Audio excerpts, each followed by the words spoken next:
आम खबर ने आपको सुप्रीम कोर्ट के कराची में नस्ला टावर मिसमार करने के हुक्म पर अब तक अमल ना हो सका। कमिश्नर कराची और जिला इंतजामिया ताहाल नस्ला टावर खाली ना करा सकी। तफसीलात जान लेते हैं बोल न्यूज़ के नुमाइंदे अमजद कायम खानी से। अमजद, बताइएगा क्यों अमल ना हो सका सुप्रीम कोर्ट के हुक्म पर अब तक?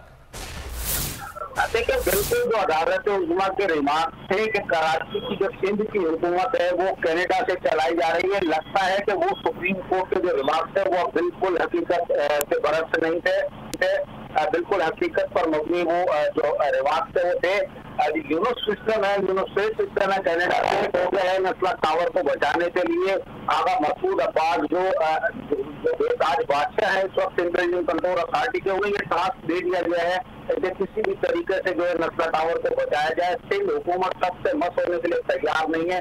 कमिश्नर कराची को 16 जून को सुप्रीम कोर्ट ने वादे अहकाम दिए थे कि नस्ला टावर को फौरी तौर पर खाली करा लिया जाए, जो रहायशी वहाँ मुमकिन है वहाँ से उनको निकाल दिया जाए और इसकी निगरानी कार्रवाई शुरू की जाए। SBP है सिंध बिल्डिंग कंट्रोल अथॉरिटी, वो भी कोई इकदाम करने के लिए तैयार नहीं है। जिले इंतजामिया अब तक नस्ला टावर को खाली भी नहीं करा सकी है। वहाँ रिहाइश पजीर है, तमाम जो सरगर्मियाँ हैं मामूल के मुताबिक है। सिंध हुकूमत ने लगता है ये फैसला कर लिया है कि चाहे कमिश्नर कराची की कुर्बानी देनी पड़े, उन्हें जेल भेजना पड़े, उनको ओहदे से हटाना पड़े, लेकिन नस्ला टावर को बचाने के लिए सिंध हुकूमत और दीगर तमाम इदारे हैं वो एक तरफ। अमजद, बहुत शुक्रिया इन तफसीलात के लिए।